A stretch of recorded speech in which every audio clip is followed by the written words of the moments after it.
ये बड़ा शरफ है, लेकिन मैं मदीने तो गया था।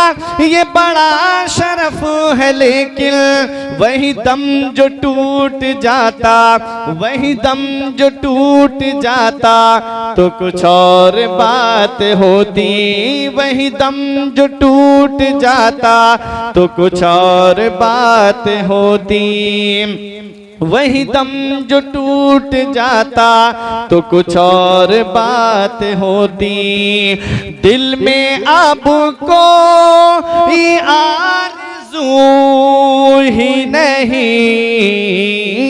दिल में अब कोई आरज़ू ही नहीं। या मोहम्मद है या मदीना है, या मोहम्मद है या मदीना है। उसकी आँखों का नूर तो देखो, उसकी आँखों का नूर तो देखो। जिसका देखा हुआ मदीना है, जिसका देखा। और ये शेर मुझे बहुत पसंद है और मुझको लगता है ये उलमाए किराम को भी पसंद आएगा। शेर मुलाहिजा करें तो ये सब बुजुर्गों की अपनी दुआएं लेकर के बड़ी मोहब्बत करते हैं, सबकी दुआएं लेकर के कि दुनिया वाले तो दर्द देते हैं, दुनिया वाले तो दर्द देते हैं। दर्द दिल की, दर्द दिल की दवा मदीना है, दर्द दिल की दवा मदीना है, दर्द दिल की। अब मोहब्बत से दुरूद पाक पढ़ो। अल्लाहुम्मा सल्ली अला सय्यिदना व मौलाना मुहम्मदिन व बारिक वसल्लिम सलातुम व सलामन अलैका या रसूल अल्लाह सल्लल्लाहु तआला अलैहि वसल्लम। मुझसे कबल आपने तकरीर समात की, मेरे इमाम के अशआर भी आपने सुने। मैं एक शेर पढ़ता हूँ। मेरा इमाम कहता है नबवी में अलबी फसल बतूली गुलशन, नबवी में अलबी फसल बतूली गुलशन। हसनी फूल हुसैनी है महकना तेरा, हसनी फूल हुसैनी है महकना तेरा। हजरात आला हजरत अजीमुल बरकत की शख्सियत को समझना है तो पहले इल्म हासिल करना होगा, तब कहीं आला हजरत की शख्सियत समझ में आती है। बड़े बड़े आलिमों की समझ में आला हजरत का शेर नहीं आया। आप देखें आला हजरत इस शेर के अंदर एग्रीकल्चर के इल्म जो है उसको बयान फरमा रहे हैं। फसल जो आप उगाते हो, आप जब खेतों में जाते हो तो आपकी जो फसल उगती है तो पहले आप दाना जमीन में लगाते हो।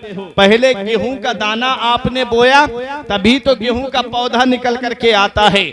मेरा इमाम कहता है कि ये जो गौसे आजम हैं ये किस बाग के फूल हैं, गौसे आजम किस बाग के फूल हैं और किस फसल से इनको निस्बत है और किस बारिश ने जो है वो इस फूल को तरोताजा किया है और इस फूल के अंदर खुशबू कहां से आई है।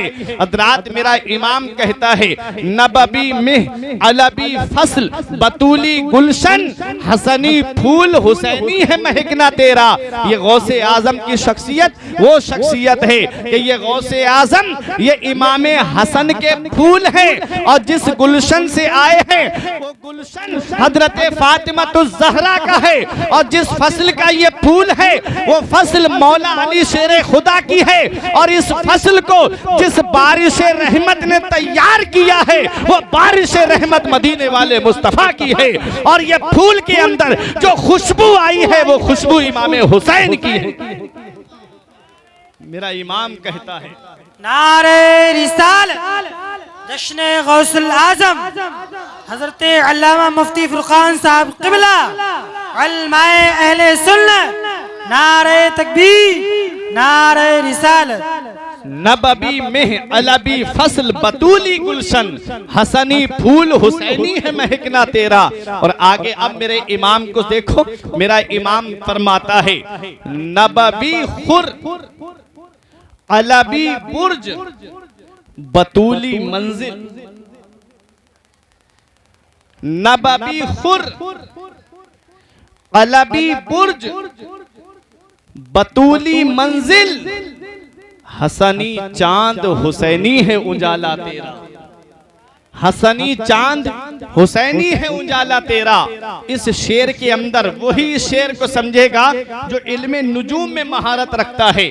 इल्मे नुजूम में महारत, और आला हजरत अजीमुल बरकत का इल्मे नुजूम देखें आप। आला हजरत को अगर एग्रीकल्चर के एतबार से देखें तो आला हजरत उसमें भी बेमिसाल हैं। आला हजरत को इल्मुल हजरियात में देखें तो आला हजरत उसमें भी बेमिसाल हैं। आला हजरत को इल्मे तौक़ीयत व नुजूम में देखें तो आला हजरत उसमें भी बेमिसाल हैं। मेरा इमाम इस शेर के अंदर इल्मे नुजूम के माहिर इमाम हैं। इस शेर के अंदर ऐसा बयान फरमा रहे हैं कि नबवी खुर अलबी बुर्ज बतूली मंजिल, हसनी चांद हुसैनी है उजाला तेरा। हजरात, जो चांद के अंदर रोशनी होती है वो चांद की अपनी रोशनी नहीं होती है, बल्कि चांद आईने की तरह साफ और शफाफ होता है। ये उलमाए किराम जानते हैं। चांद के अंदर और सितारों के अंदर जो रोशनी है वो उनकी अपनी रोशनी नहीं है, बल्कि ये रोशनी सूरज की रोशनी है। और खुर फारसी का लफ्ज है, ये खुर्शीद का मुखफ़्फ़फ़ है। जैसे मेरे इमाम ने एक जगह फरमाया, इशारे से चांद को चीर दिया, छुपे हुए खुर को फेर लिया, गए हुए दिन को असर किया, ये ताबो तबा तुम्हारे लिए। मेरा इमाम कहता है ये जो चांद चमक रहा है बगदाद की सरजमीन पर, इस चांद में रोशनी कहां से आई है और इस चांद की मंजिल कहां पर है और ये चांद कहां से निकला है और इस चांद को जो रोशनी मिली है, जो रोशनी कहां से मिली है। तो सुनो, रब कुरान में फरमाता है महबूब हमने आपको रोशन सूरज बना करके भेजा है। आज पूरी दुनिया के अंदर जिसे जो भी चमक मिली है वो मदीने वाले मुस्तफा के सदके में मिली है। और गौसे आजम को मेरे इमाम ने चांद कहा है। किसका चांद कहा है? हसनी चांद कहा है, इमाम हसन का चांद कहा है। आओ जरा देखो गौसे आजम की शख्सियत, इस चांद को रोशनी कहां से मिली है। 12 बुर्ज है जहां से चांद डूबता है और निकलता है। ये उलमाए किराम जानते हैं, इल्मे तौक़ीयत इल्मे नुजूम से महारत रखने वाले जानते हैं कि चांद हर बुर्ज में 2.5 दिन रहता है। चांद हर बुर्ज में 2.5 दिन रहता है। जो तावीज़ वगैरह लिखने वाले हैं वो जानते हैं, मुश्तरी है, असद है, ज़ुहल है, इला आखिर 12 सितारे हैं। चांद हर बुर्ज में 2.5 दिन रहता है और ऐसे ही अपनी मंजिल को पूरा करता है। अब मेरे इमाम का शेर सुनो और समझो। आला हजरत कहते हैं कि नबवी खुर अलबी बुर्ज बतूली मंजिल, हसनी चांद हुसैनी है उजाला तेरा। ये गौसे आजम इमाम हसन के चांद है और इसमें जो रोशनी फैला रहे हैं ये इमाम हुसैन की रोशनी है। और इस चांद को जो चमक मिली है वो मदीने वाले मुस्तफा से मिली है, वो खुर्शीद रिसालत से मिली है।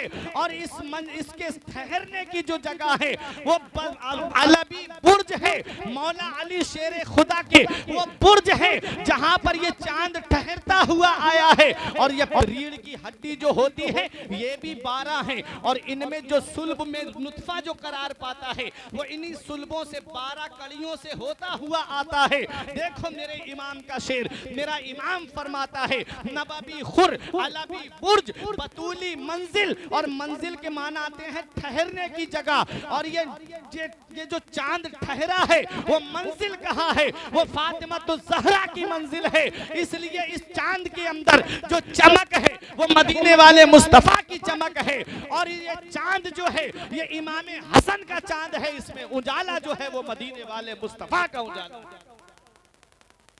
ये इमाम का शेर है। गौसे आजम बनते कैसे हैं, अभी इस पे गौर करिए आप। गौसे आजम ऐसे ही नहीं बन जाते। गौसे आजम बनने के लिए आप गौसे आजम की जरा हिस्ट्री उठा के देखें, कितनी परेशानियों का सामना किया मेरे गौस ने, कितनी दिक्कतों का सामना किया मेरे गौस ने। गौसे आजम बनते कैसे हैं? ये तो आज हमने सोच रखा है ना कि हम चाहे कितनी भी चोरी और डकैती करें हमारी औलाद नेक हो जाएगी, हम चाहे कितना भी जो है जुए और शराब के पास में जाएं हमारी औलाद जुए और शराब के करीब नहीं जाएगी।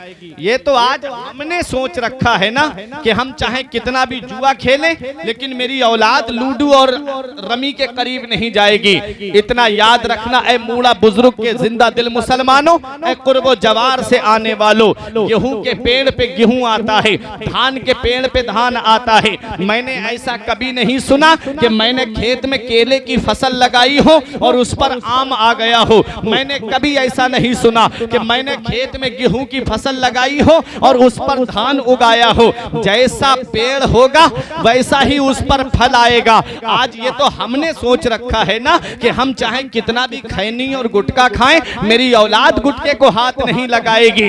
इतना याद रखना अल्लाह का कानून चलता है, हर चीज एक अंदाजे से चल रही है। सब्बे हिस्मे रब्बिकल आला, पाकी है रब्बे आला के लिए जिसने हर चीज को एक अंदाजे पे पैदा फरमाया है। आओ प्यारे मुसलमानों जरा देखो गौसे आजम बनते कैसे हैं। अरे जब बाप नेक होता है और जब माँ नेक होती है तब गौसे आजम जैसा वली दुनिया में आता है।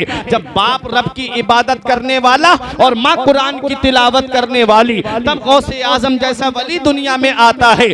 आज हमारे बापों का हाल देख लो, आज हमारा दुनिया का हाल देख लीजिए किस तरह से जिंदगी गुजर रही है। बाप जो है वो जुए और शराब के करीब है लेकिन सोचता है मेरा बेटा दुनिया में आए तो वो नेक हो करके आए। आज ये तो हमने सोच रखा है। माँ पूरे पूरे दिन टीवी के सामने बैठी रहती है, सीरियल देख करके गाने सुन करके जिंदगी गुजार रही है। इरादा ये है कि मेरी औलाद नेक हो जाएगी। इतना याद रखना गेहूं के पेड़ पे गेहूं आता है, आम के पेड़ पे आम आता है। गौसे आजम ऐसे ही नहीं बन जाते हैं। गौसे आजम देखो जब बाप नेक है, बाप की शान ये है कि सिर्फ दरिया के किनारे सेब का एक लुकमा खाया था, अंदर से तकवे ने झंझोड़ के कहा ए अबू सालेह ये तुमने क्या कर दिया, तुमने ये बाग का सेब खाया है और ये सेब किसी बाग का होगा और बाग का कोई मालिक होगा। कयामत के दिन अगर तुमसे सेब के मालिक ने सवाल कर लिया कि मुझे मेरे सेब का बदला चाहिए और रब की बारगाह में लाके खड़ा कर दिया तो कहां से उसका बदला दोगे? एक सेब का सिर्फ एक लुकमा खाया, तकवे ने झंझोड़ के रख दिया, परहेजगारी ने झंझोड़ करके रख दिया। अल्लाह अकबर, परहेजगारी हो तो ऐसी हो। आज सारा का सारा माल इंसान डकार जाता है, अंदर से सांस भी नहीं लेता। आज दूसरों के हकों पे कब्जा करने वालों, आज दूसरों की जमीनों पे कब्जा करने वालों, यतीमों और बेवाओं के मालों को हड़प करने वालों, देखो कयामत में क्या जवाब दोगे अपने रब को। ये गौसे आजम के वालिद हैं कि गौसे आजम के वालिद के शिकम के अंदर सिर्फ सेब का एक लुकमा गया था, तकवे ने झंझोड़ के कहा था ए अबू साले ये क्या कर दिया तुमने। उसकी माफी के लिए आप दरिया के किनारे का सफर करने लगे, कई मील तक चलते रहे। एक बाग के अंदर पहुंचे जिसकी शाखें दरिया पे झुकी हुई थी और सेब टूट टूट करके गिर रहे थे। उस दरिया के सेबों को देख करके समझ गए ये सेब इसी बाग का होगा। जब आप बाग के अंदर गए तो एक बुजुर्ग बैठ करके अल्लाह अल्लाह कर रहे थे। अल्लाह अकबर, पेशानी मुनव्वर थी, चेहरा रोशन था। जाकर के सलाम किया, बुजुर्ग ने सलाम का जवाब दिया। बुजुर्ग ने कहा कहो नौजवान कैसे आना हुआ? कहते हैं मैंने आपके बाग का एक सेब खा लिया है। कहते हैं फिर? कहा मैं उसकी माफी के लिए आया हूँ। कहा कहां से आए हो? कहा इतनी दूर से आया हूं, कई मील का सफर करके गए गौसे आजम के वालिद। आप जरा सोचो तो सही, एक सेब की खातिर इतनी लंबा सफर करके आने वाले के चेहरे को, सरापा को बुजुर्ग गौर से देखने लगे। वो भी अल्लाह के वली थे, आने वाला भी अल्लाह का वली था। पेशानी देखी, समझ गए कि ये कोई मामूली शख्सियत नहीं है। फौरन कहा मैं तुमको माफ तो कर दूंगा लेकिन मेरी दो शर्तें माननी पड़ेंगी। पहली शर्त यह है कि मेरे बाग की रखवाली करनी पड़ेगी और दूसरी शर्त पहली के पूरा होने के बाद बताऊंगा। पहली शर्त पूरी हो गई। आप देखें गौसे आजम के वालिद की जरा शान तो देखें, कैसे परहेजगार थे, कैसे तकवे वाले थे। एक दिन गौसे आजम के वालिद जिस बाग में रखवाली कर रहे थे वहां पर हजरत अब्दुल्ला सौमई के कुछ मेहमान आ गए। उन्होंने कहा हमें फल खिलाइए, सेब खिलाइए। गौसे आजम के नाना ने कहा बेटा अबू साले फल तोड़ करके लाओ। जब फल तोड़ कर करके ला करके सामने रखे गए। तो वो जो भी मेहमान फल खाए, कोई कड़वा निकल जाए, कोई खट्टा निकल जाए, कोई फीका निकल जाए। मेहमानों ने कहा कैसा नौकर रखा है तुमने अपने बाग में, इसे तो ये भी नहीं पता कि कौन से पेड़ पे मीठा फल आता है और कौन से पेड़ पे फीका फल आता है। तो गौसे आजम के नाना ने कहा बेटा तुम्हें ये पता नहीं चला अभी तक, तुम कई साल से मेरे बाग की रखवाली कर रहे हो, अभी तक तुम्हें ये पता नहीं चला कि कौन से पेड़ पे मीठा फल है और कौन से पे फीका फल है। तो गौसे आजम के वालिद का जवाब सुनो और देखो गौसे आजम बनते कैसे हैं। गौसे आजम के वालिद ने जवाब दिया, अरे पता उन्हें होता है जो खाते हैं, मैंने एक लुकमा खाया है तो इतने दिन बाग की रखवाली करनी पड़ी। मैं जब से तुम्हारे बाग में आया हूं मैंने एक फल भी चख के नहीं देखा है। गौसे आजम के वालिद ने जब इतना कहा तो मेहमान बोले हम इसकी बात नहीं मानते। गौसे आजम के नाना कहते हैं मैं जानता हूं इसका मर्तबा, ये कोई मामूली शख्सियत नहीं है। एक दिन तूफान आया, एक दिन आंधी आई, मैं अपने मकान से निकला, मैं अपने बाग को देखने के लिए कि फल जमीन पे हैं कि पेड़ पे लगे हुए हैं। आंधी चल रही है, हवा चल रही है, मेरे बाग के इर्द गिर्द जितने बाग थे सबके फल जमीन पे थे। और जब मैं अपने बाग में आया तो यही नौजवान बाग के बीच में चराग जला करके कुरान की तिलावत कर रहा था।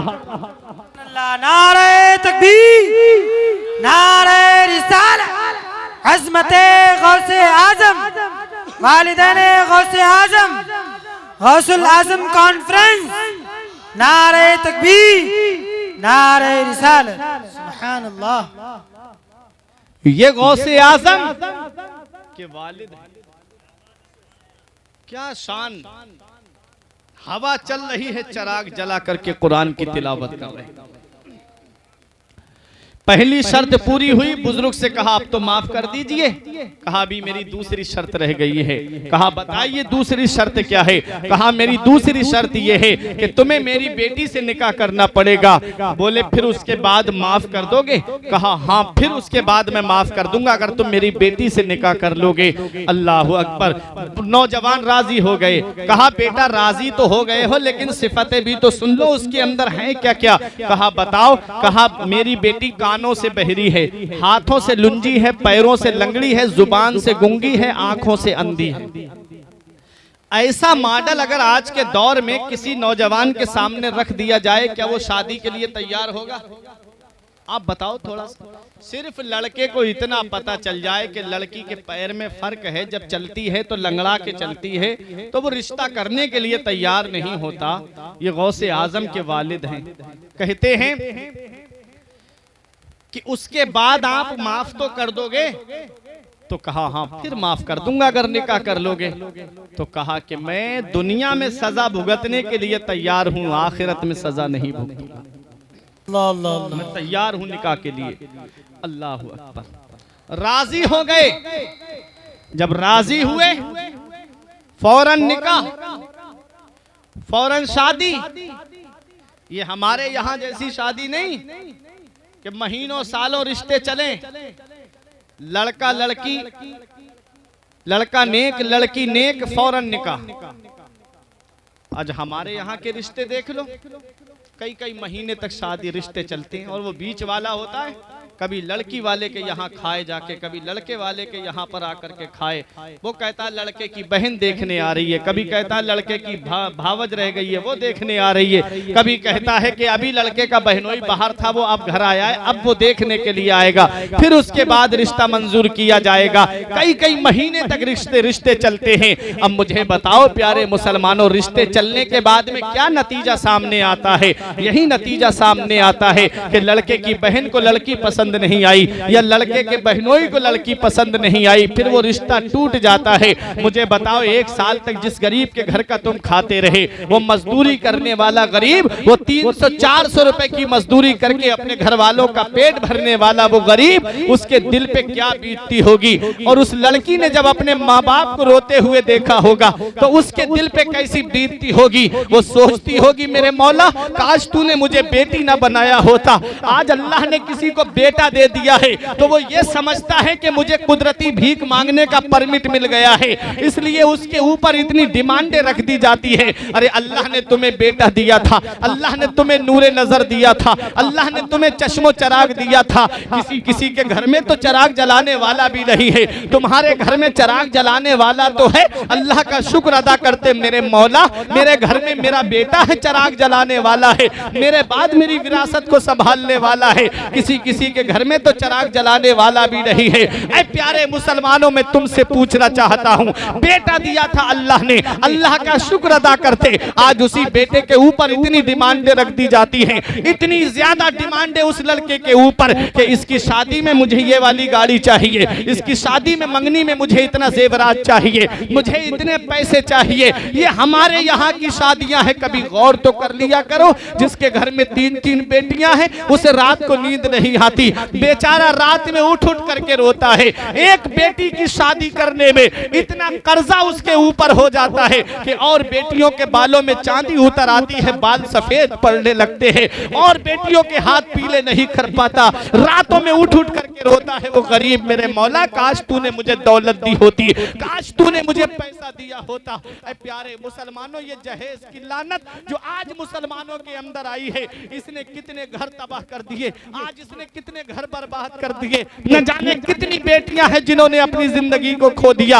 अभी चंद साल पहले आयशा नाम की लड़की ने जो समंदर में कूद करके जान दी थी, वो मामला भी लोगों के सामने आया था, जो मरने से पहले कह के गई थी मुझे इंसानों की सूरत से नफरत होने लगी है। कभी इसका गौर किया आपने, ये इसके पीछे किसका हाथ था? वो कह के गई कि मेरे ससुराल वाले मुझे बार बार जहेज के नाम पे टॉर्चर करते हैं, जहेज के नाम पे मुझे परेशान करते हैं। देखो मदीने वाले मुस्तफा ने क्या पैगाम दिया था, मिशकात शरीफ उठा करके देखो, नबी इरशाद फरमाते हैं तुनकहुल मरअतु ले अरबइन ले मालिहा वले हसबिहा वले जमालिहा वले दीनिहा फज़फुर बिज़ाति दीन। मदीने वाले मुस्तफा फरमाते हैं जब कोई निकाह करने का इरादा करता है तो वो या तो लड़की का माल देख के निकाह करता है, या लड़की का खानदान देख के निकाह करता है, या लड़की का हुस्न देख करके निकाह करता है। नबी फरमाते हैं या लड़की की दीनदारी को देख करके निकाह करता है। फज़फुर बिज़ाति दीन, नबी इरशाद फरमाते हैं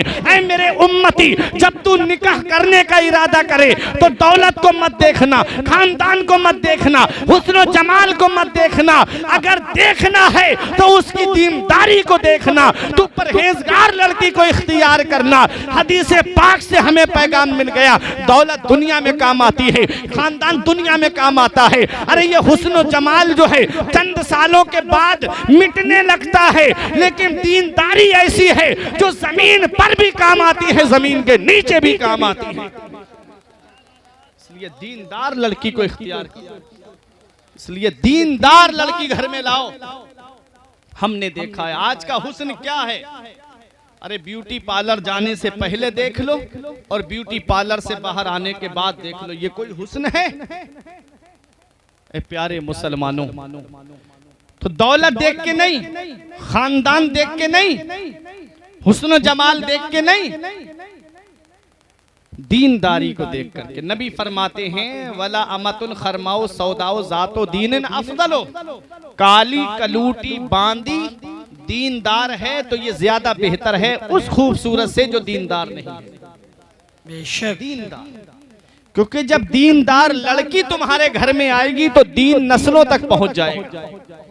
और जब दुनियादार लड़की लेकर के आओगे, वो खुद भी टीवी देखेगी, बराबर में बिठा करके अपनी बच्ची को भी टीवी दिखाएगी।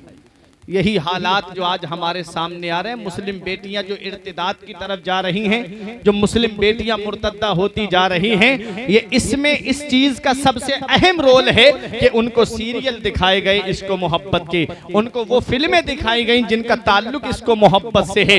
यही वजह है कि वो बेटियों के दिमागों में वही बातें गूंजने लगी। आज वही बेटियां जो हैं वो अपने जहन को साफ शफाफ करने के लिए ये जाकर के कहने लगी कि हमारी शादियां जो हैं वो गैर मुस्लिम लड़कों से कराई जाएं, ताकि मुसलमानों में जो जहेज की लानत का रिवाज चल रहा है, न हमारे बाप के पास इतना होगा, न हमारे हाथ पीले कर सकेगा। अरे शरीयत में तो सादा निकाह था, शादी करो तो ऐसी करो सादगी के साथ, जैसे अली का अक्द हुआ फातिमा के साथ। और देखो इस जहेज की लानत को बंद करने के लिए मदीने वाले मुस्तफा ने कितनी बड़ी कुर्बानी दी है। कभी इस पे आपने गौर किया? मैं आपको बताता हूं, फिर आगे बढ़ता हूं। देखो नबी ने कितनी बड़ी कुर्बानी दी। मदीने वाले मुस्तफा ने जब अपनी बेटी हजरत फातिमा ज़हरा का निकाह मौला अली शेर खुदा के साथ में किया, वो मौला अली शेर खुदा जिनके पास तारीख में लिखा है सिर्फ एक जोड़ कपड़े थे जो पहने हुए थे, रहने के लिए मकान भी नहीं था। एक मकान सहाबी ने किराए पर दिया, उसके अंदर मौला अली शेर खुदा रहते थे। आओ जरा तारीख उठा करके देखो, वो मौला अली शेर खुदा है।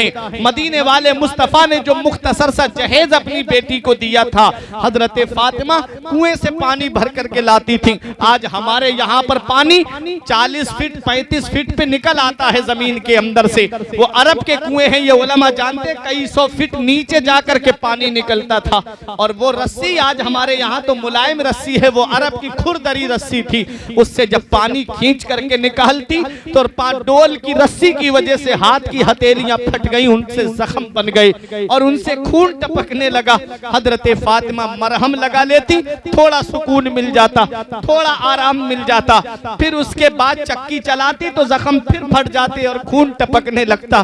एक दिन मौला अली शेर खुदा शाम के वक्त घर में दाखिल हुए। हजरत फातिमा ने सलाम किया, हजरत अली शेर खुदा ने जवाब दिया। हजरत अली शेर खुदा ने देखा कि हजरत फातिमा की हथेली से खून की बूंदें टपक रही थी। फरमाया फातिमा हाथ खोलो। जब हजरत फातिमा ने हाथ खोले, लहू लुहान हथेलियां थी हजरत फातिमा ज़हरा की। मदीने वाले मुस्तफा की लाडली बेटी है। नबी फरमाते फातिमा मेरे जिगर का टुकड़ा है।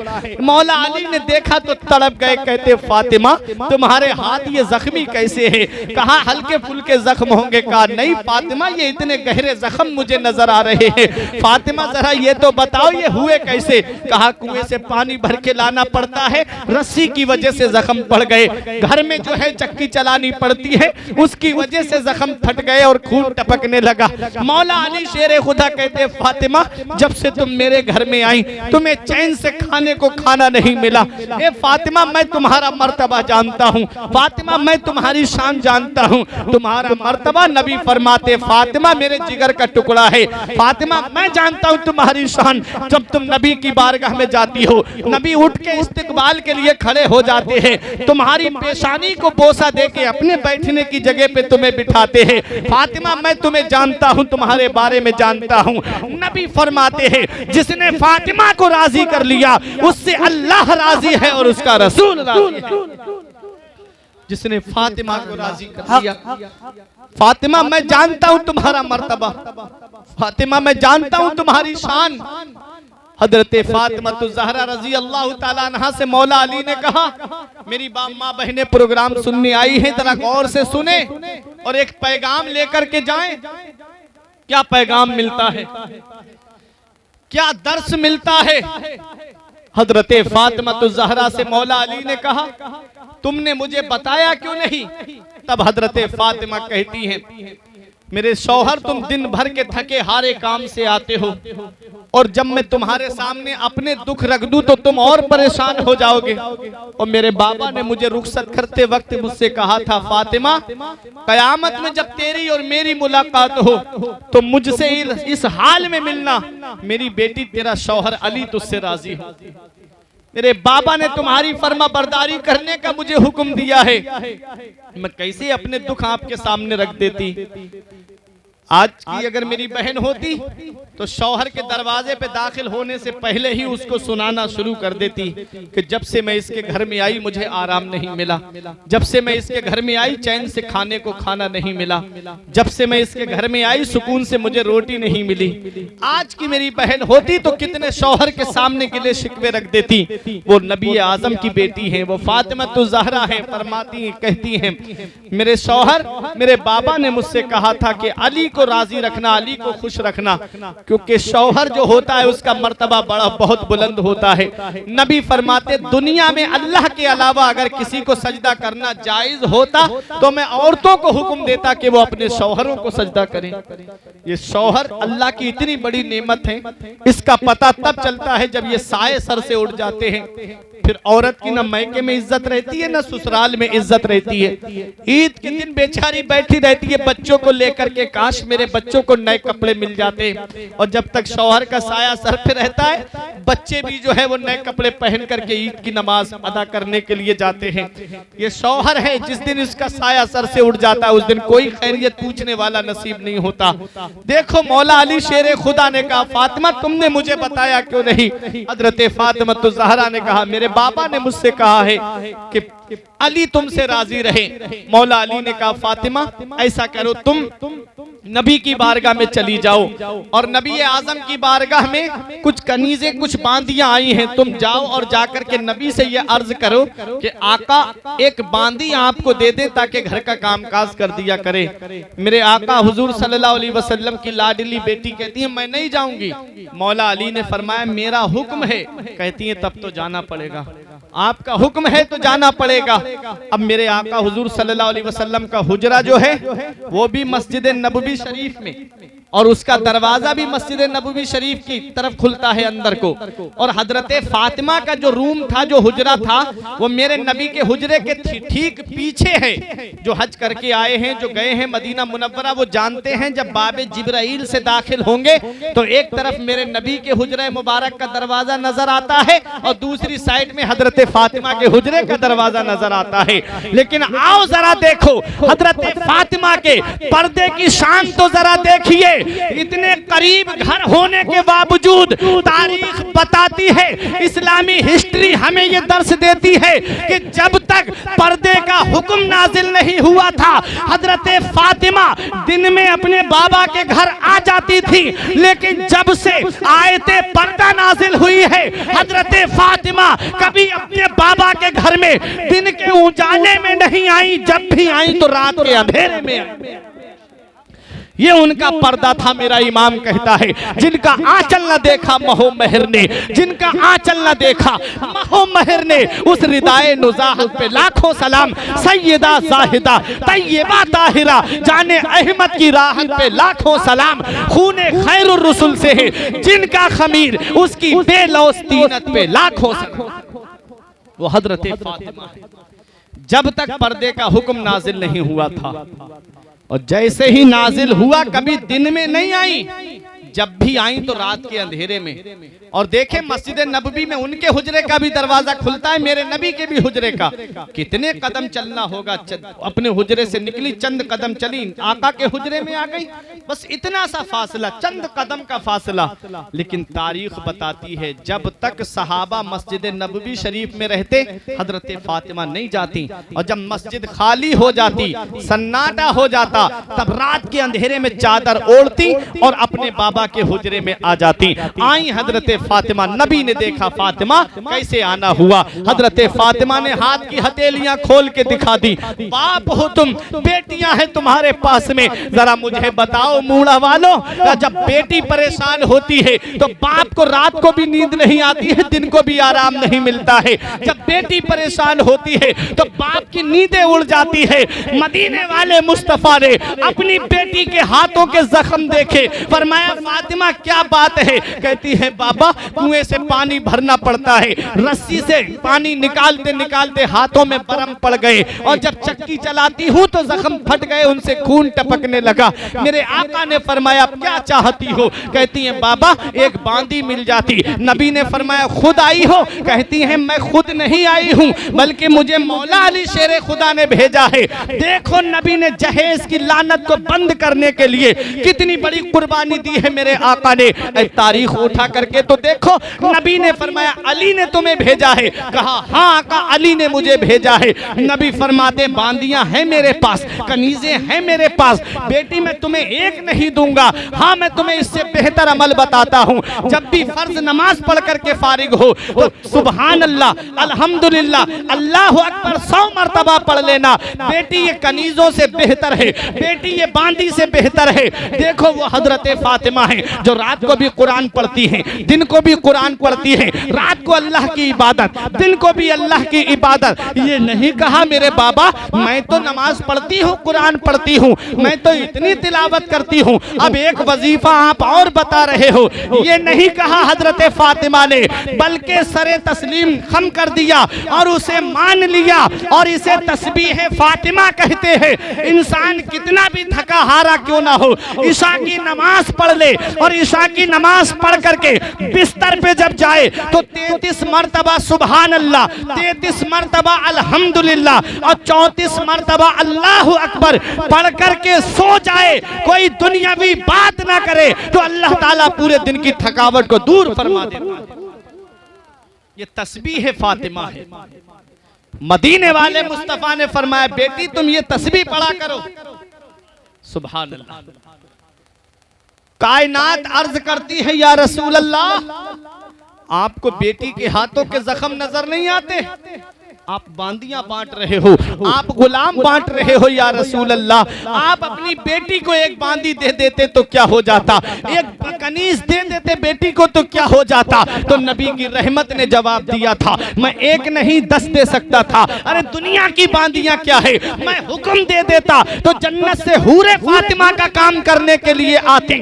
नबी का किरदार बोल रहा था, नबी का कैरेक्टर बोल रहा था कि हजरत फातिमा को मौला अली शेर खुदा ने भेजा है जो मदीने वाले मुस्तफा के दामाद है। अगर नबी अपने दामाद के कहने पर बांदी दे देते तो आज हर दामाद अपनी बहू को भेज करके कहता जा अपने मैके से ये सामान लेकर आ, जा आज ये मुझे सामान चाहिए, जब मुझे आज ये चाहिए। जब नबी ने अपने दामाद को दिया है तो हमें भी चाहिए। मदीने वाले मुस्तफा ने वो दरवाजा वही बंद कर दिया और नबी की रहमत ने जवाब दिया कि मुझे अपनी बेटी के हाथों के जख्म तो गवारा है, अरे जहेज की लानत का दरवाजा खुल जाए ये गवारा नहीं है। ये मेरे नबी की रहमत ने वही जवाब दिया। ये किरदार है। तो आज हमारे यहाँ की शादियां लेट होती जा रही हैं, देरी होती जा रही है। क्यों? उसकी कई वजह हैं। एक तो वजह यह है कि हम लंबी लंबी डिमांडें, ना ऐसा रिश्ता मिल रहा है ना शादी जल्दी कर रहे हैं। इतना याद रखो लड़का लड़की बालिग हो गए और उनसे कोई गुनाह सरजद हो गया तो उनको तो गुनाह मिलेगा ही, उसके माँ बाप को भी इसकी सजा कयामत में मिलेगी। कुरान में रब फरमाता है व अनकिहुल अयामा, तुम अपने बच्चों के निकाह कर दो, उनकी शादी कर दो।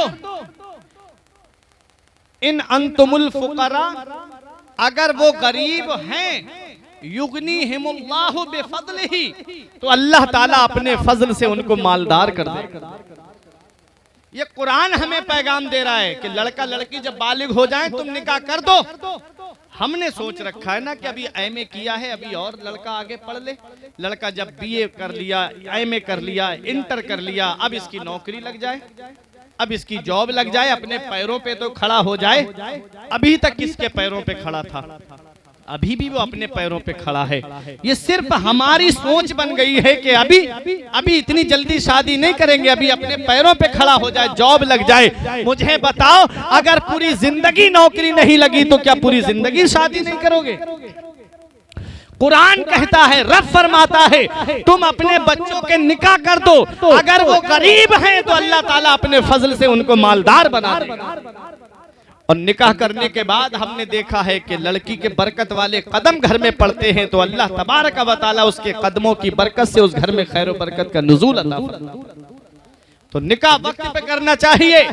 देखो गौसे आजम के नाना कहते हैं मेरी दूसरी शर्त माननी पड़ेगी, तुम्हें मेरी बेटी से निकाह करना पड़ेगा, लेकिन उसकी सिफत सुन लो, उसकी खासियत सुन लो। वो कानों से बहरी है, आंखों से अंधी है, हाथों से लुंजी है, पैरों से लंगड़ी है, जुबान से गुंगी है। गौसे आजम के वालिद कहते हैं मुझे ये रिश्ता मंजूर है, इसकी सजा मैं दुनिया में भुगतने के लिए तैयार हूं, मैं आखिरत में इसकी सजा नहीं भुगत पाऊंगा। जब आपका निकाह हो जाता है, जब आप अपने हुजरे अरूसी के अंदर जाते हैं, जैसे ही आप दरवाजे पे पहुंचे, फौरन जैसे ही दरवाजे पे कदम रखा, अंदर से दुल्हन इस्तकबाल के लिए खड़ी हो गई और उन्होंने सलाम किया। गौसे आजम के वालिद को बैठने का इशारा किया, फौरन आप हुजरे से बाहर आ गए। सोचने लगे अगर ये पैरों से लंगड़ी होती तो उठ के खड़ी ना होती, अगर ये हाथों से लुंजी होती तो बैठने का इशारा ना करती, अगर ये आंखों से अंधी होती तो मुझे देख के उठ के खड़ी ना होती, अगर ये कानों से बहरी होती तो मेरे सलाम का जवाब ना सुनती। फौरन वापस आ गए और आकर के गौसे आजम के नाना से कहा कि मुझे आपने किस कमरे में भेज दिया? अरे जिस कमरे में आपने भेजा था।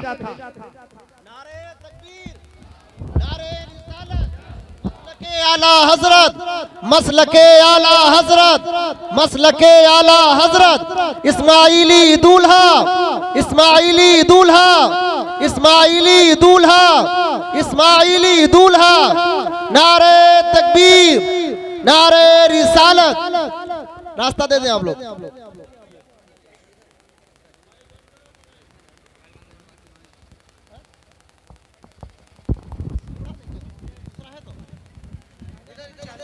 हजरात कैमरे अपने अपने बंद कर लें। नारे तकबीर, नारे रिसालत, वारिसे जुब्बे मौलाए कायनात, जानशीने सरकारे मसौली, जानशीने सरकारे मसौली, औलादे गौसे पाक, वारिसे जुब्बे मौलाए कायनात, वारिसे जुब्बे मौलाए कायनात, इस्माइली दूल्हा। आप हजरात मुसाफा करने की कोशिश ना करें, बाद में हजरत मुसाफा भी करेंगे, दुआ भी करेंगे। आप हजरात इत्मीनान के साथ हजरत की तकरीर समाअत करें, इत्मीनान से।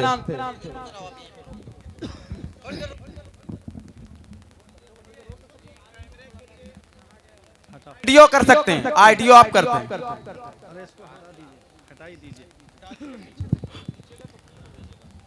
जी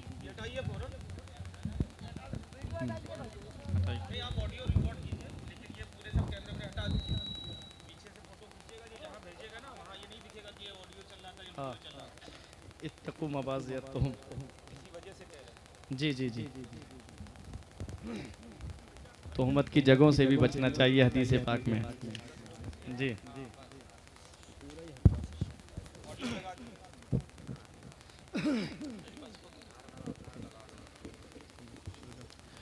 दुरूद पाक।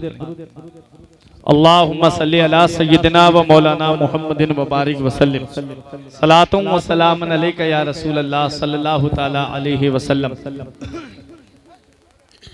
वाह क्या मर्तबा ऐ गौस है बाला तेरा, ऊंचे ऊंचों के सरों से कदम आला तेरा। बड़ी खामोशी के साथ आज पहली बार आप मूड़ा में सुन रहे हैं प्रोग्राम। अरे अपने मुंह को खोलिए, जुबान से बोलिए सुभान अल्लाह। ऊंचे ऊंचों के सरों से कदम आला तेरा। पूरी तकरीर आला हजरत के इन्हीं अशार के दरमियान करूंगा मैं। गौसे आजम बनते कैसे हैं आप देखें। बाप की ये शान कि बाग का सिर्फ एक सेब का एक लुकमा खा ले तो तकवा झंझोड़ के कहे अबू साले ये आपने क्या कर दिया। पहले इसकी माफी मांगिए। बाग की कई साल तक रखवाली की, उसके बाद में दूसरी शर्त भी आपने मान ली कि गौसे आजम के नाना कहते हैं मेरी बेटी से आपको निकाह करना पड़ेगा। वो कानों से बहरी है, हाथों से लुंजी है, जुबान से गुंगी है, आंखों से अंधी है और पैरों से लंगड़ी है। गौसे आजम के वालिद ने जब इतना सुना तो आप राजी हो गए। हजरात ऐसी लड़की को घर पे पूरी जिंदगी बैठ के खिलाना ही तो है पूरी जिंदगी, फिर भी आप राजी हो गए। लेकिन जब आप हुजरे के अंदर गए तो माहौल देख करके आप हैरत में पड़ गए, दंग रह गए। गौसे आजम के वालिद वापस आ गए और आकर के बुजुर्ग से कहते हैं किस कमरे में आपने मुझे भेज दिया, जिस सिफतों को आपने बताया था वो उसके अंदर नहीं पाई जाती है। तब गौसे आजम के नाना ने पूरी हकीकत सामने रख दी और कहा बेटा जो मैंने बोला था वो सच है, लेकिन उसका मतलब भी तो तुम समझ लो। मैंने कहा था मेरी बेटी कानों से बहरी है, आज तक मेरी बेटी ने कोई गंदी बात अपने कानों से नहीं सुनी। मैंने कहा मेरी बेटी पैरों से लंगड़ी है, उसने आज तक कभी भी मेरी इजाजत के बगैर कदम घर से बाहर नहीं निकाला। मैंने कहा मेरी बेटी जुबान से गूंगी है, आज तक मेरी बेटी कभी जुबान से झूठ नहीं बोली। मैंने कहा मेरी बेटी आंखों से अंधी है, आज तक मेरी बेटी ने किसी गैर महरम को अपनी निगाह से नहीं देखा है। अरे जब बाप इतने तकवे वाला हो कि एक सेब की खातिर कई साल तक बाग की रखवाली करे, और माँ की शान ये हो जो नमाज की पाबंद, कुरान की तिलावत करने वाली, जो कभी किसी हराम लुकमे को हाथ न लगाने वाली, तो उसके शिकम से जो बच्चा दुनिया में आया, उसी बच्चे को दुनिया वाले कुतुब रब्बानी के नाम से जानते हैं, महबूब सुबहानी के नाम से जानते हैं, शहबाज लामकानी के नाम से जानते हैं, पीर लासानी के नाम से जानते हैं। हाँ हाँ, वही गौसे आजम जो कुतुब रब्बानी है, महबूब सुबहानी है, शहबाज लामकानी है, पीर लासानी है, किंदीले नूरानी है, वो मेरे गौसे आजम, मेरे पीरो मुर्शिद ताजुश शरिया पुकार के कहते हैं, पीरों के आप पीर हैं या गौस अल मदद, पीरों के आप पीर हैं या गौस अल मदद, अहले सफा के मीर हैं या गौस अल मदद, सदका रसूल पाक का झोली में डाल दो, हम कादरी फकीर हैं या गौस अल मदद। नारे तकबीर, नारे रिसालत, वलमाए अहले सुन्नत, वारिसे जुब्बे मौलाए कायनात, हुजूर हस्ताने मिल्लत। कौन गौसे आजम है? वो गौसे आजम है। जब गौसे आजम इस दुनिया में तशरीफ लाए तो पहले दिन से ही रोजा रखते हुए आए। अरे जब बाप की ये शान हो, जब माँ की ये शान हो, तो जब बेटा दुनिया में आया वो पहले दिन से ही शरीयत का पाबंद इस दुनिया में आया। हाँ हाँ, वो गौसे आजम है। जब बाप नेक होता है और जब माँ नेक होती है तो उसके शिकम से जो बच्चा दुनिया में आता है वो बच्चा भी नेक और परहेजगार होता है। अरे जब माँ कुरान की तिलावत करने वाली होती है और बाप वो है जिसके पैर में तीर लग जाए और जब निकाला जाए तो दर्द होने लगे, और जब साथी कहे अली शेर खुदा तुम नमाज पढ़ो, जब आप नमाज में खड़े हुए तीर पैर से निकाल लिया, पता भी नहीं चला। जब आप नमाज से फारिग हुए कहा कि कसम खुदा की मेरे पैर से तीर निकल गया, मुझे पता भी नहीं चला। जब बाप की इबादत का ये आलम हो तो सोचो उसका बेटा करबला के मैदान में जब सजदा करता है तो आखिरी सजदा करके दुनिया वालों को ये पैगाम देता है, ना मस्जिद में ना बैतुल्लाह की दीवारों के साए में नमाज इश्क अदा होती है तलवारों के साए में। जब बाप नेक होता है तो औलाद भी नेक होती है। अरे जब माँ कुरान की तिलावत करने वाली हो, जो दूध पिलाए तो कुरान की तिलावत करे, जो सुलाए तो कुरान की तिलावत करे, जो शाम को गोद में ले तो कुरान की तिलावत करे। हाँ हाँ, जब बाप नेक होता है और जब अम्मा नेक होती है तो उसके शिकम से जब बच्चा दुनिया में आता है वो बच्चा नेज़े पे चढ़ करके कुरान सुनाने वाला हुसैन होता है। अरे जब माँ उम्मुल खैर हो, नेकियों की माँ हो, और बाप अबू स्वाले हो, नेकियों का बाप हो, तो उसके शिकम से जब बच्चा दुनिया में आया उसी बच्चे को दुनिया वाले गौसे आजम वलियों के सरदार के नाम से जानते हैं। हाँ हाँ, जब बाप नेक होता है, जब बाप सैयद गयासुद्दीन हो और माँ जब माहे नूर बीबी हो, उसके शिकम से जो बच्चा दुनिया में आया उसी बच्चे को आज पूरी दुनिया ख्वाजा गरीब नवाज हिंदल वली के नाम से जानती है, जो 95 लाख गैर मुस्लिमों को कलमा पढ़ाता हुआ नजर आता है। हाँ हाँ, जब बाप नेक होता है तब बेटा भी नेक होता है। जब बाप मुत्तकी हो, जब माँ मुत्तकिया हो, तब उसके शिकम से जो बच्चा दुनिया में आया उसी बच्चे को आज पूरी दुनिया साबिर पाक कलियरी के नाम से जानती है। और जब बाप मुत्तकी हो और माँ नमाज पढ़ने वाली हो, उसके शिकम से जो बच्चा दुनिया में आया, उसी बच्चे को दुनिया वाले बाबा फरीदुद्दीन गंजे शकर के नाम से जानते हैं। अब आपकी मोहब्बत का इम्तिहान लेने जा रहा हूँ। जब बाप नेक होता है और जब माँ नेक होती है, तो उसके शिकम से जब बच्चा दुनिया में आया, उसी बच्चे को दुनिया वाले तारिकुस सल्तनत मखदूम अशरफ जहांगीर सिमनानी के नाम से जानते हैं। अरे जब बाप नेक होता है, बाप वो हो जो खुद जिहाद में जिंदगी गुजार दे, और माँ वो हो जो कुरान की लोरियां दे करके अपने बच्चे को जवान करे, तो उसके शिकम से जो बच्चा दुनिया में आया है, उसी बच्चे को आज पूरी दुनिया सुल्तानुल हिंद सैयद सालार मसूद गाजी के नाम से जानती है। हाँ हाँ, जब बाप नेक होता है, जब माँ नेक होती है, तो उसके शिकम से जो बच्चा आता है, वो बच्चा भी नेक और परहेजगार होता है। अब एक भी भाई खामोश नहीं रहेगा। बाप वो हो जो शरीयत की खातिर अपने नफ्स को तर्क कर दे, नफसानी ख्वाहिशात को मिटा दे, और माँ कुरान की तिलावत करने वाली हो, तो उसके शिकम से जब बच्चा दुनिया में आता है, उसी बच्चे को आज पूरी दुनिया हुजूर मीर मोहम्मद इस्माइल वास्ती के नाम से जानती है। हाँ हाँ, नारे रिसालत सरकारे मसौली, फैज़ाने सरकारे मसौली, इस्माइली दूल्हा औलादे गौसे पाक सैयदी सरकार हस्तान बिन नूर वास्ती, नारे तकबीर जिंदाबाद। हाँ हाँ, जब बाप नेक हो और जब माँ नेक हो, अरे जब बाप नूर वाला हो, जुमला याद रखिएगा, जब बाप नूर वाला हो और माँ कुरान की तिलावत करके अपने बच्चों को कुरान की लोरियां सुनाए, तो वो बच्चा जब दुनिया में आता है और जब बड़ा होता है, तो आज उसी बच्चे को, आज उसी शख्सियत को पूरी दुनिया हुजूर हस्साने मिल्लत के नाम से जानती है। क्या बात है, सुभान अल्लाह, सुभान अल्लाह। कुरान की लोरियां सुन करके जो जवान हो, कुरान की लोरियां सुन करके जो अपने शबो रोज गुजारे, उसी शख्सियत को आज पूरी दुनिया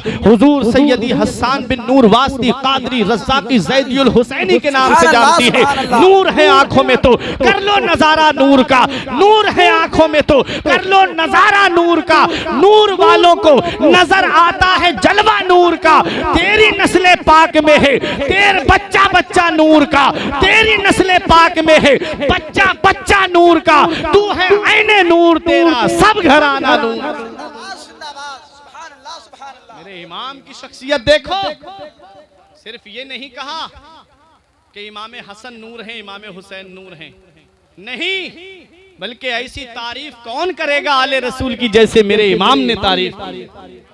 मेरा इमाम कहता है तेरी नस्ल पाक में है बच्चा बच्चा नूर का, तू है ऐने नूर, तेरा सब घराना नूर का। कयामत तक जितने सैयद इस दुनिया में आएंगे सबको मेरा इमाम नूर वाला कह रहा है। ये मेरा इमाम है। इमाम को समझने के लिए इश्क मोहब्बत चाहिए, दिल में मोहब्बत चाहिए, तभी आला हजरत समझ में आते हैं। ऐ प्यारे मुसलमानों, जब बाप नेक हो और औलाद, बाप नेक हो माँ नेक हो तो औलाद भी नेक होती है। अब आने वाला शेर सुनिएगा और आने वाली जुमले को आप दिल की तख्ती पे लिख लीजिएगा। बाप नेक हो और माँ नेक हो तो बेटा मुजद्दिद आजम होता है। अरे जब बाप आला हजरत जैसा हो और माँ भी नमाज पढ़ने वाली हो तो बेटा हुज्जतुल इस्लाम होता है कि लाहौर की सरजमीन पर गैर मुस्लिम सिर्फ चेहरे की एक झलक देख ले तो कलमा पढ़ करके मुसलमान हो जाए। जब बाप नेक होता है, जब बाप आला हजरत जैसा और माँ नमाज पढ़ने वाली, तो उनके शिकम से जो बच्चा दुनिया में आया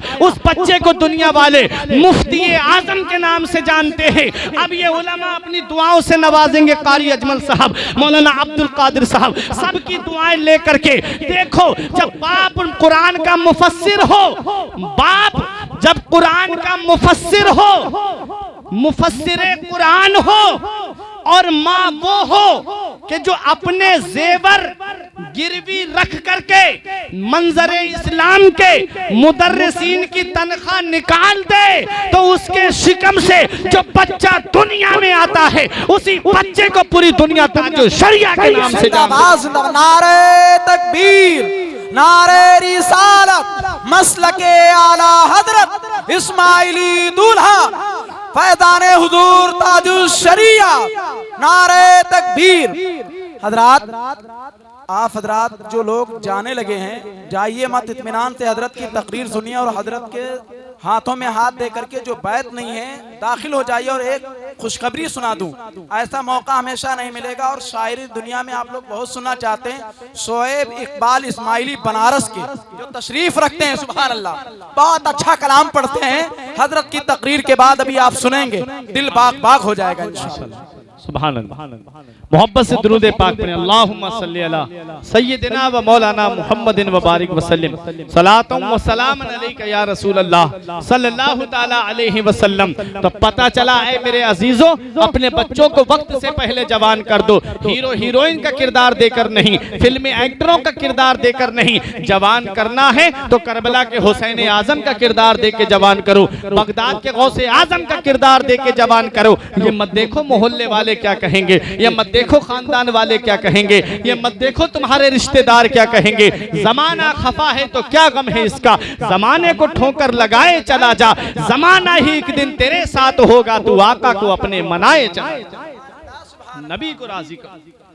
देखो गौसे आजम, बाप नेक और माँ नेक, तो बेटा पहले दिन से ही रोजा रखता हुआ आया। जब उम्र शरीफ बढ़ती रही, कैसे गौसे आजम की जरा जिंदगी तो आप देखिए। पहले कुर्ब जवार में तालीम हासिल की, उसके बाद एक बैल की पूंछ आपने पकड़ ली तो बैल इंसानी शक्ल में बोला, अब्दुल कादिर तुम्हें इसलिए पैदा नहीं किया है, तुम्हें किसी और काम के लिए अल्लाह ने पैदा किया है। घर पे आए, मकान की छत पे चढ़े तो मैदान अराफात साफ नजर आ रहा था अपने घर की छत से। सुभान अल्लाह। ये मकाम नीचे आए, अम्मी इजाजत दे दो, मैं इल्म हासिल करना चाहता हूं। यहां पहुंच करके एक बात बता दूं, पीर आपको बहुत मिलेंगे। वो पीर पीर नहीं है कि जो शरीयत का मजाक उड़ाए, इतना याद रखिए। वो पीर पीर नहीं है जो शरीयत का मजाक उड़ाए। मस्जिद बराबर में है, 5 दिन पीर साहब रहते, एक वक्त की नमाज पढ़ने मस्जिद में नहीं जाते। मुझे बताओ, क्या वो खुद बच जाएंगे कयामत में? जब वो खुद नहीं बचेंगे तो तुम्हें कहां से बचाएंगे? पीर वो हो जो खुद भी शरीयत पे अमल करने वाला हो और मुरीदों को भी शरीयत पे अमल करने का हुक्म करता रहे, वो पीर। पीर वो नहीं होता जो तुम्हें टुकड़ियों में बांट दे, पीर वो नहीं होता जो तुम्हें बिरादरी में बांट दे, पीर वो नहीं होता है जो तुमको नस्ल परस्ती में बांट दे। अरे पीर वो होता है जो खुद भी सिराते मुस्तकीम पे गामजन हो, तुम्हें भी ला करके सिराते मुस्तकीम पे गामजन कर दे।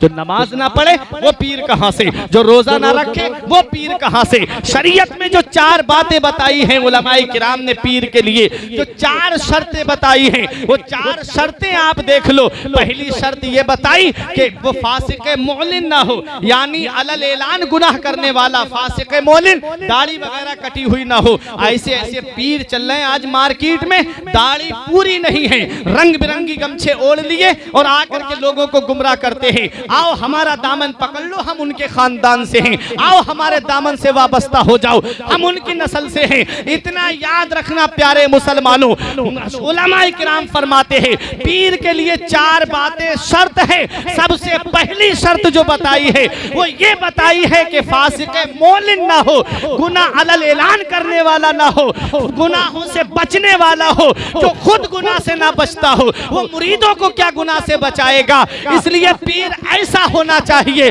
जो खुद भी गुनाह से बचता हो और मुरीदों को भी गुनाह से बचने का हुक्म देता है। दूसरी शर्त जो बताई शरीयत ने, दूसरी शर्त देखो, दूसरी शर्त ये है कि इतना इल्म रखता हो कि अपनी जरूरत के मसाइल किताबों से निकाल सके। बिल्कुल जाहिल पीर चल रहे हैं लठ मार। मैंने देखा है, मैं इधर गया हूँ बहराइच इलाके में गया हूँ, एक पीर साहब पूरा हफ्ता रहे मुरीद के घर में, जुमा तक पढ़ने नहीं गए। मुरीद ने पूछा कि अरे हजरत जुमा तो पढ़े आते? अरे बोले बेटा तुझे पता नहीं चला होगा, हमने पढ़ ली। कहाँ पढ़ ली?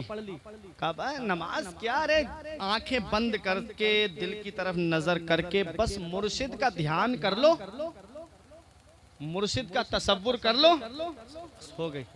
माज़अल्लाह बताओ ये नमाज का इनकार है कि नहीं है? आप बताओ। ऐसे पीर मिले मुझे, मैंने देखा उनको, ऐसी चेहरे से भी ऐसी नहुसत बरस रही थी ना, पता नहीं लोग कैसे हाथ चूम लेते थे। एक ये अली का शहजादा है, दूर से देख करके लगता है नूर वाला है। आप देखो तो सही, जाओगे तो आप देखोगे उनके पास बैठने को आपका दिल नहीं करेगा, लेकिन जैसे पीर वैसे मुरीद थे उनके। हम तो मरे सनम तुम्हें भी ले डूबेंगे, उनका ये हाल होगा देखना।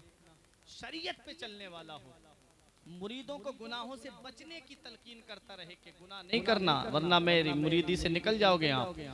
वो पीर होता है सच्चा जो हमेशा अपने मुरीदों को जो है वो सच्चे रास्ते पे चलने की तलकीन करता रहे। और बताया कि वो उसका सिलसिला मदीने वाले मुस्तफ़ा सल्लल्लाहु ताला अलैहि वसल्लम तक पहुंचता हो।